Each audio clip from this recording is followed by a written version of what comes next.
Hi everyone, I'm making this little video to help explain voxels, volumes, VDBs, and sort of volume meshing techniques. If you're working in 3D, you're probably very familiar with polygons and working with polygonal objects, and that all sort of makes sense. You have your faces and your edges and your points. In Houdini, if you middle click on your object, you can see sort of how many of each of those things you're working with. So there's 1,000 points, there's 2,000 polygons. That's all great. Then there's also sort of another way to represent a surface in 3D technically that is not polygon based, is through using voxels. And voxels are, for those of you who are not familiar, essentially 3D pixels. You can think of them basically as sort of like the way that Minecraft is set up, where every block that makes up the world is a cube. And you can, in theory, if you have high enough resolution of voxels, sort of represent the same information. It's sort of like the difference between Photoshop and Illustrator, where Illustrator is vector based, which is sort of like polygons and you're drawing lines from one point to another, and voxels are the 3D equivalent of pixels. Using voxels can be super useful in 3D for a couple of things. One thing is for, of course, representing volume. So that's sort of how people do clouds and things like that in Houdini.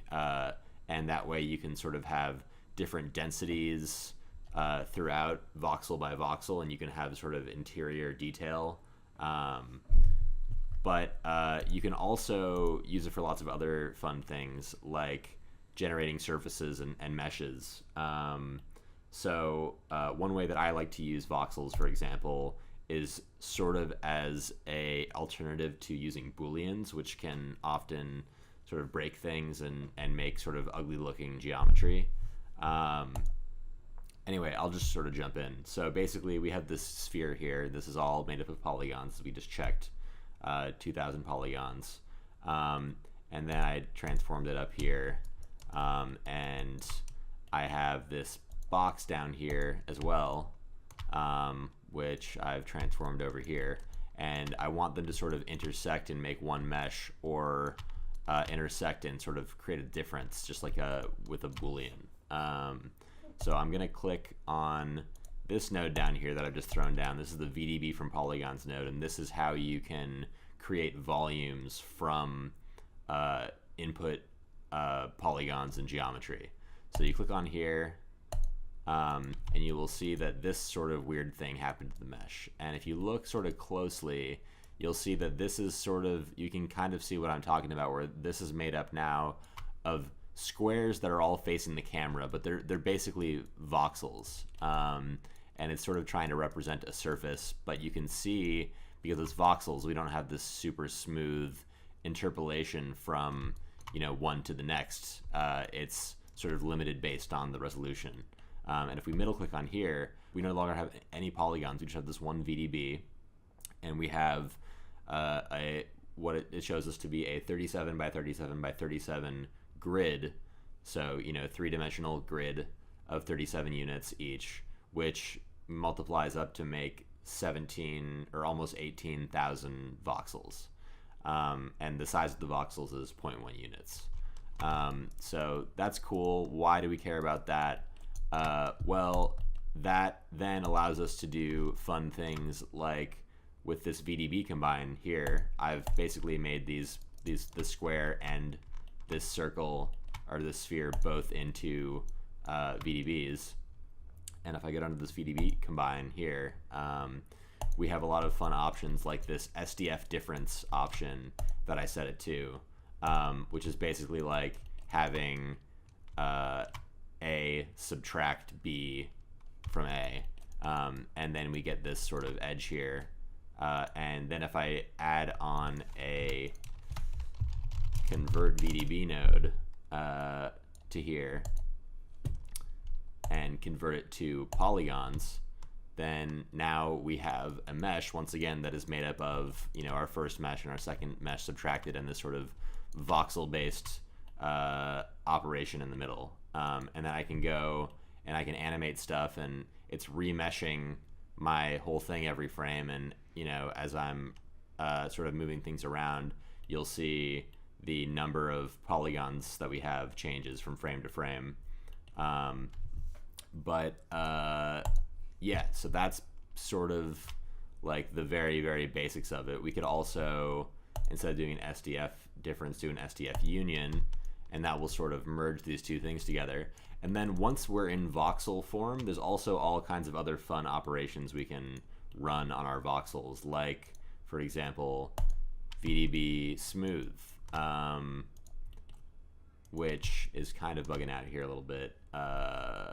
Maybe if I change the resolution, that will help. Not totally sure why that's happening. Let's try instead doing the SDF difference again. So now that we've run this sort of smoothing operation, we can see here that we have the same thing that we had before when we meshed this, but it's a little bit smoother, which is, you know, super useful to have those kinds of controls and be able to choose how many smoothing iterations we want to do, and basically sort of be able to control the shape of our final geometry in sort of more interesting ways. So those are sort of some of the reasons that you would use voxels and volume meshing.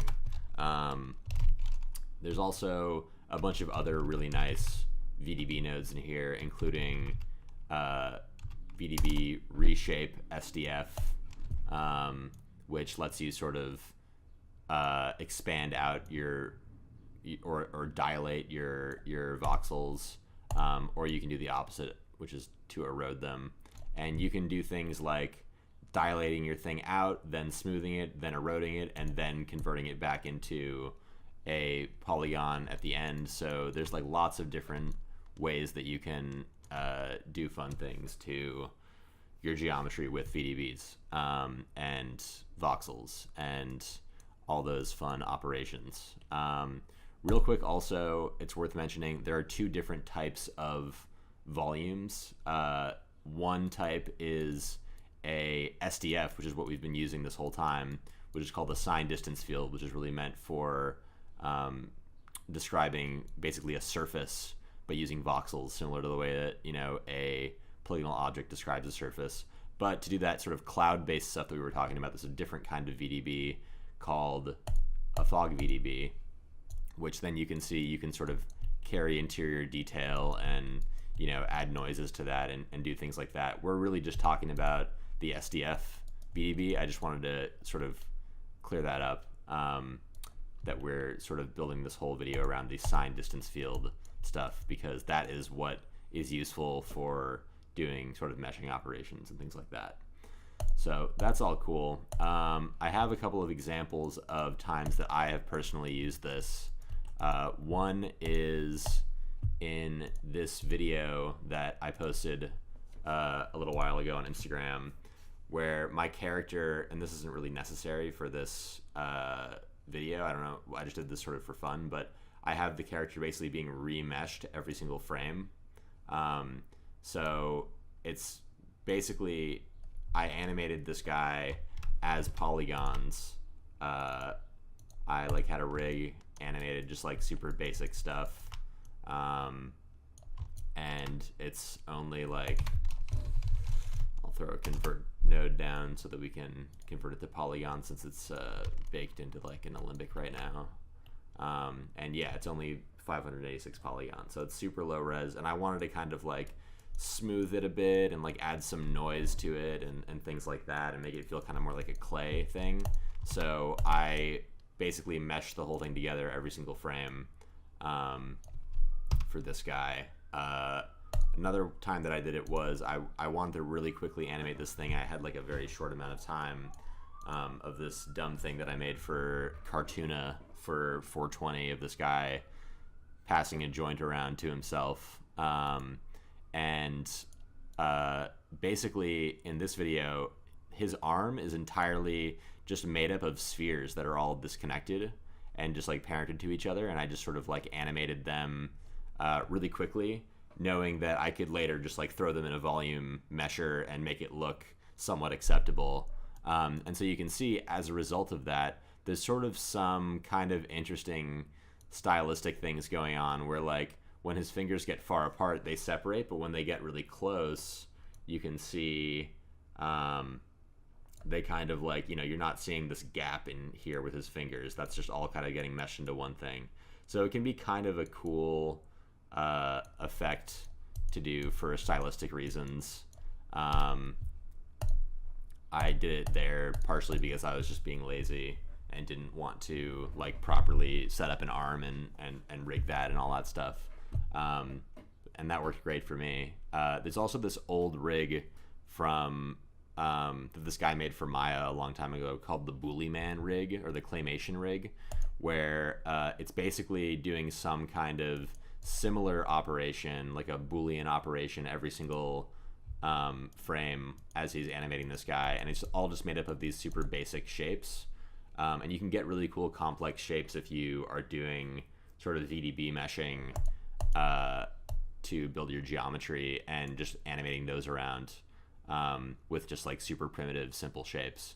So this guy was able to have like parts of these guys detach, and like it would just remesh and be fine. And it's a really kind of cool effect that, you know, before all this cool tech came out, it was really hard to animate things like this in 3D at least. So you can see like in this example, this character's arms are intersecting with his body and all that stuff. So now if you wanted to do this, I would say the best way to do it would be, just animate with those primitives, make a really, really crappy rig in, you know, Maya, Blender, Cinema 4D, whatever, or Houdini even. And then once you're done, export it as an Alembic, bring it into Houdini, and then do some kind of volume meshing operation. So I'll just kind of walk you guys through this again one more time really quick. I have this Alembic here of my Dino Man converted to polygons, which may not be necessary, but just for good measure, I'm going to convert it to polygons, because when you bring in an Alembic, it inherently reads all the bits as their own sort of packed primitives. And I'm not going to get into what that is, but you can see it says 31 packed Alembics. Go down to the convert, and now we've converted it back into polygons, and we have 586 polygons and a couple nerves curves that I used for controllers. And then we'll throw down a VDB from polygons. And then in here, I can control the voxel size or the resolution. I'm gonna make it a bit bigger and just kind of like, I don't need all the detail. And now we get this guy that's sort of remeshing on every frame, and that's kind of fun. Actually, maybe his feet are gonna pop if I don't have the resolution a little bit higher, so I'm gonna lower it again a bit. So that's cool. And it's really fast in Houdini, which is awesome. And then I'm gonna throw down a VDB smooth. And again, we can play with these settings sort of to our liking. Maybe before that, I'll do a VDB, not VDB resample, the reshape. And I'll kind of dilate him out a chunk, make him a super thick Dino Man. That's fun. And then I will VDB smooth him out a bunch. And then take another VDB reshape, and I will erode him just a bit. So now we're getting this kind of different thing from our input, and I will convert VDB to bring it back to polygons. And now we have this polygonal mesh once again that we can do whatever we want to for the most part. Now, there are a few drawbacks from this workflow. One drawback is that you are basically, because you are remeshing your character every single frame, you can't really put consistent UVs on it. You can add a UV texture node in here and do things like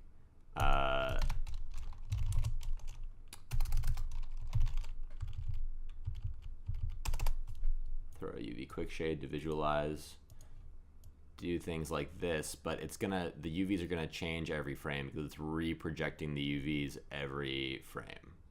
I can change it to orthographic. I can change it to the x-axis, and you'll see it's sort of projecting it from this side. And yeah, so there are ways to get textures on it, but there aren't really good ways to get textures to consistently stick to it. One thing you could try also is transferring the attributes of the UVs from your original mesh, which I have not tried. I feel like that would definitely run you into some issues, but I'm sure that you could get some sort of potentially useful thing out of that. But anyway, so that's one of the drawbacks, which may be fine for you or may be horrible if you have super detailed texture painting and things like that you're trying to keep on your mesh. The other thing is that now that we're doing this, it doesn't really, because the point count is changing every frame. You know, this point on our dinosaur is a completely different point number the previous frame and previous frame from that. It's like, because it's adding whole new points every single frame. So if we want to, we can't really interpolate motion blur from the velocity of this frame to this frame to this frame. But in my dino video, I actually did get really nice motion blur on my guy. You can see he's got motion blur on him, and it's working great. And the way that I did that is by taking a trail sop and throwing that on my original geometry. And the trail sop is really good for, I mean, by default, it just kind of creates a secondary trail, or, you know, tertiary, or however many trails you want, which is cool. But the most useful thing about this node is the compute velocity function, which now you'll see here I have no velocity attribute, no V point attribute. And if I middle click here, now amazing, we have this velocity attribute. And you can visualize this just by hitting the display point trails button right here. So I'm gonna do that, and yeah, there you go. There's your awesome motion blur. Now, one more thing I like to do before doing this is, because this is not a lot of points, like you have a point here, you have a point here, you have a point here, you have a point here. If we then transfer that to here, it's only gonna transfer the motion blur here, here, here, here, wherever there are points, right? So because of that, I like to add a subdivide, but I don't want it to smooth this guy out like this, so I changed the algorithm to open subdiv bilinear, which just divides it without doing any sort of smoothing or anything like that. So we'll oh, that's too many. We'll add 5 depth maybe, or let's just do 4. That 4 is probably fine. And then now that should be enough to transfer velocity to basically every point on this mesh. So I'm going to take a attribute transfer, one of my absolute favorite nodes, and just to visualize, I'm going to add a color, set it to red, and I'm going to set this guy's color to white. So now we have this red guy over here, this white guy over here, and we are going to transfer the attributes from here, and we're going to transfer the other way. We're going to transfer the attributes to this geometry, and we're going to transfer them from here. And now, I'll turn this off. You can see, great, we have the red, the color attributes transferring over, and presumably the velocity attributes. And if you look at the velocity, you will see, yes, indeed, that is transferring over. That's great. Now, the attribute transfer node gives you a lot of really useful controls on it as well.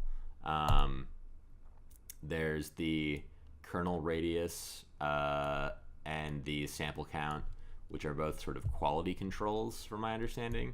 But the two that are really useful and important are the distance threshold, which is saying this is how far it's going to search from its point to transfer the attributes onto the points on the other mesh. So, you know, as we transfer it out, you get more points, and if you use a radius of 10, you're covering a lot.